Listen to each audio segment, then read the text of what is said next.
ನಮಸ್ತೆ ಸ್ನೇಹಿತರೆ, ವಿಜಯ ನ್ಯೂಸ್ಗೆ ಸ್ವಾಗತ. ತಿರುಪತಿ ತಿರುಮಲ ಸಾಮೂಹಿಕ ಪಾದಯಾತ್ರೆಯನ್ನು 4ನೇ ದಿನ ಪಾದಯಾತ್ರೆ ಮುಂದುವರಿಸಲಾಗುತ್ತಿದೆ.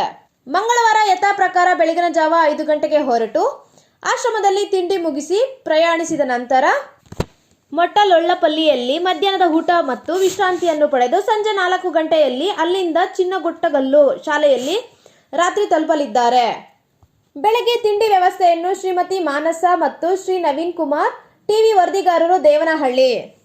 ಮಧ್ಯಾಹ್ನದ ಊಟದ ವ್ಯವಸ್ಥೆಯನ್ನು ಶ್ರೀಮತಿ ಶಿಲ್ಪಾ ಮತ್ತು Shri Shivakumar Murthy, VSN traders, tomato ವ್ಯಾಪಾರಿಗಳು, ಚಿಂತಾಮಣಿ.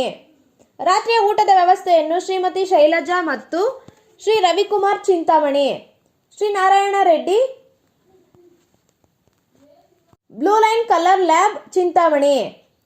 ವಿಜಯ ನ್ಯೂಸ್, ಚಿಂತಾಮಣಿ. ಸ್ಥಳೀಯ ಹಾಗೂ ನಿರಂತರ ಸುದ್ದಿಗಾಗಿ ವಿಜಯ ನ್ಯೂಸ್ ಅನ್ನು ಸಬ್ಸ್ಕ್ರೈಬ್ ಮಾಡಿಕೊಳ್ಳಿ.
ಚಿಂತಾಮಣಿಕ ನಡೆಸ್ಕೊಂಡು ಚಿಹ್ನೆ ಪಾದಯಾತ್ರೆಲಕಂತ ವಿಜ್ಞಪ್ತಿ.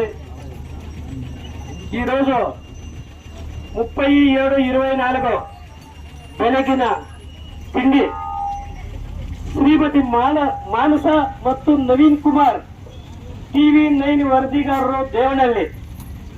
ಇವರು ಚಿಂತಾಮಣಿಯಿಂದ ಬಂದಂತ ಎಲ್ಲಾ ಪಾದಯಾತ್ರೆ ಭಕ್ತರಿಗೆ ತಿಂಡಿ ವ್ಯವಸ್ಥೆಯನ್ನು ಮಾಡಿದ್ದಾರೆ. ಅವರಿಗೆ ನಮ್ಮ ಭಕ್ತ ಮಹೇಶ್ವರಿಂದ ಅವರ ಕುಟುಂಬಕ್ಕೆ ಆರೋಗ್ಯ ಐಶ್ವರ್ಯ ಕೊಟ್ಟು ಸ್ವಾಮಿ ಕೃಪರಾಗಬೇಕು ಅಂತ ನಾವೆಲ್ಲ ಪ್ರಾರ್ಥಿಸುತ್ತೇವೆ. ಮತ್ತೊಮ್ಮೆ ಮಾನಸ ಮತ್ತು ನವೀನ್ ಕುಮಾರ್, ಟಿವಿ 9 ವರದಿಗಾರರು, ದೇವನಹಳ್ಳಿ, ಅಲ್ಲಿಂದ ಬಂದ ಪಾಪ ಇವರು ನಮ್ಮ ಭಕ್ತರಿಗೆ ಒಂದು ತಿಂಡಿ ವ್ಯವಸ್ಥೆ ಮಾಡಿದ್ದಾರೆ. ನಮ್ಮ ಭಕ್ತ ಪಾದಯಾತ್ರೆ ಅವರು ಪರವಾಗಿ ವಂದನೆಗಳು. ಗೋವಿಂದ ಗೋವಿಂದ.